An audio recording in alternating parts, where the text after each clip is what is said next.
dentro do PT e dentro do PCB começou-se um resgate da obra do Gramsci, principalmente no intuito de buscar os originais, buscar ler o Gramsci mesmo, não seus intérpretes, né? E começamos a perceber que Gramsci não se prestava a ser um autor que justificaria uma inflexão política do tipo que ocorreu no chamado eurocomunismo, né?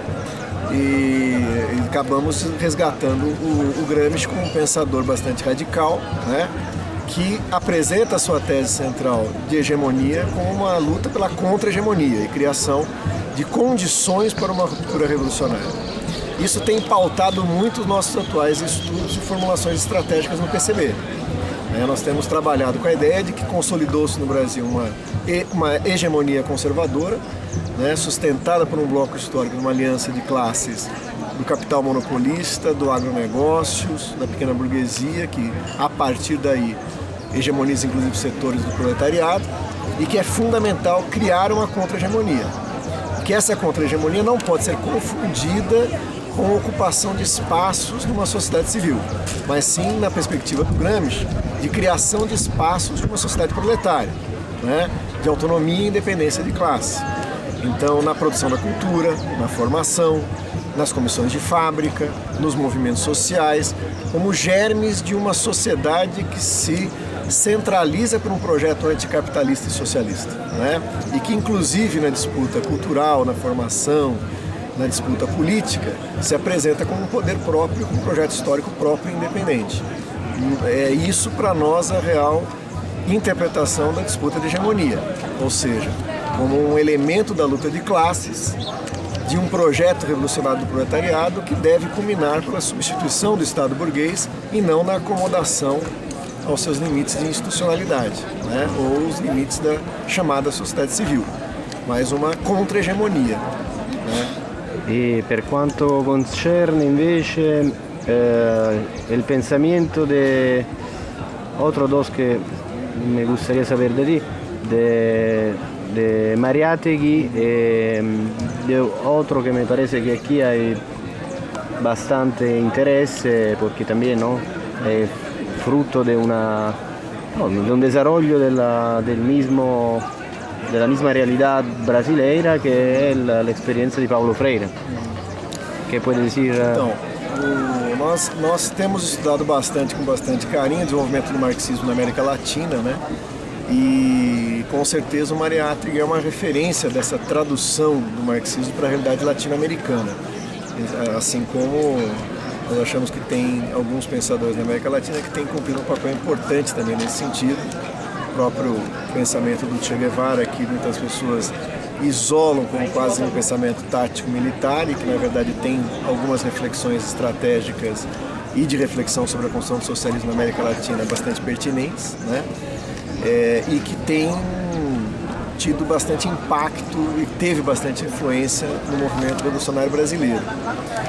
O Brasil tem uma grande tradição de pensamentos de esquerda e que tem uma característica que é uma diversidade muito grande. Paulo Freire, por exemplo, não é um pensador marxista propriamente dito, um pensador do campo de esquerda, e que, tendo sua base no pensamento cristão e do movimento de educação de base da Igreja na década de 50, acabou formulando um projeto não apenas pedagógico, mas pedagógico e político, que influencia profundamente os movimentos sociais no Brasil.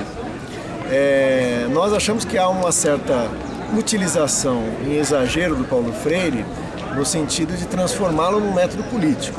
Ele tem uma grande contribuição nas formulações sobre a alfabetização e sobre a educação, né?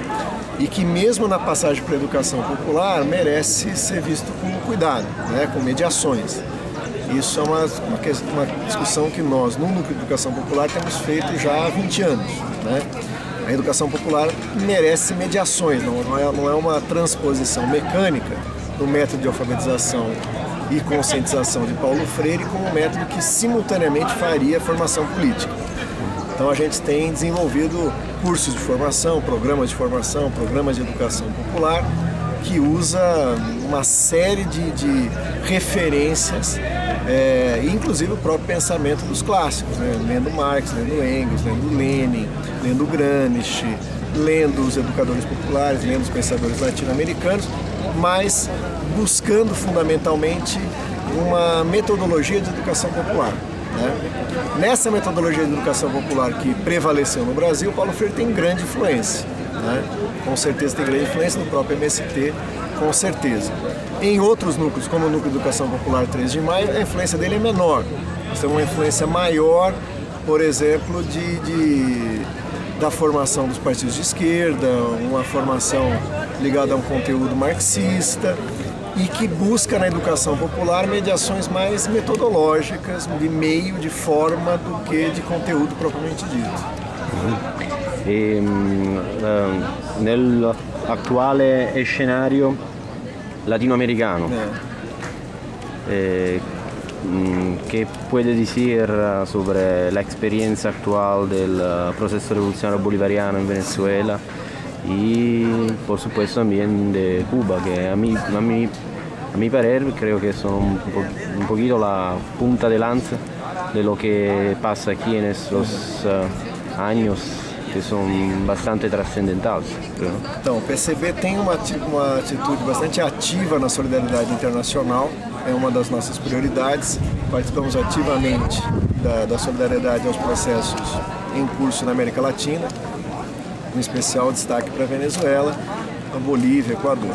E tem já uma longa trajetória e uma tradição de defesa da Revolução Cubana. Participamos ativamente dos comitês de solidariedade, da Associação José Martí no Rio de Janeiro, que até bem pouco tempo era dirigida por um membro do nosso comitê central, né? E que para nós tem uma importância muito grande, porque o ciclo da Revolução Latino-Americana teve um retrocesso muito grande nas décadas de 60 e 70, até pela reação do imperialismo. E a resistência de Cuba foi algo essencial para a América Latina, né? E se nós compararmos a trajetória cubana com a experiência de poder popular do Chile, com outras experiências, como por exemplo de luta na Guatemala e El Salvador, a gente vê a importância que teve a Revolução Cubana ter se mantido como uma experiência socialista de inspiração, de apoio para as lutas dos povos latino-americanos. E agora, tanto é verdade isso que agora, quando vem um novo ciclo de lutas sociais e populares na América Latina, Cuba teve um papel fundamental de solidariedade ativa a essas experiências, como na Venezuela principalmente, né? E também com os processos de democratização, inclusive aqui do Brasil, né? Vários das nossas lideranças, nossos militantes, só sobreviveram porque tiveram guarida, tiveram condições de se exilar em Cuba e tiveram todo o apoio dos revolucionários cubanos. Então é um dever de solidariedade que a gente tem para com a Revolução Cubana.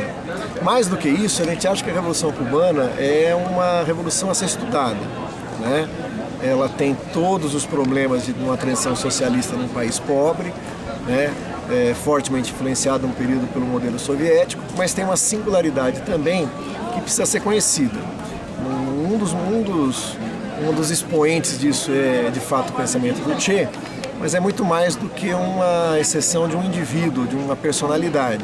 É uma característica da Revolução Cubana, na construção do seu processo, primeiro na construção das organizações revolucionárias integradas, na construção da economia cubana, do planejamento cubano, do próprio poder popular em Cuba a partir de 79, né?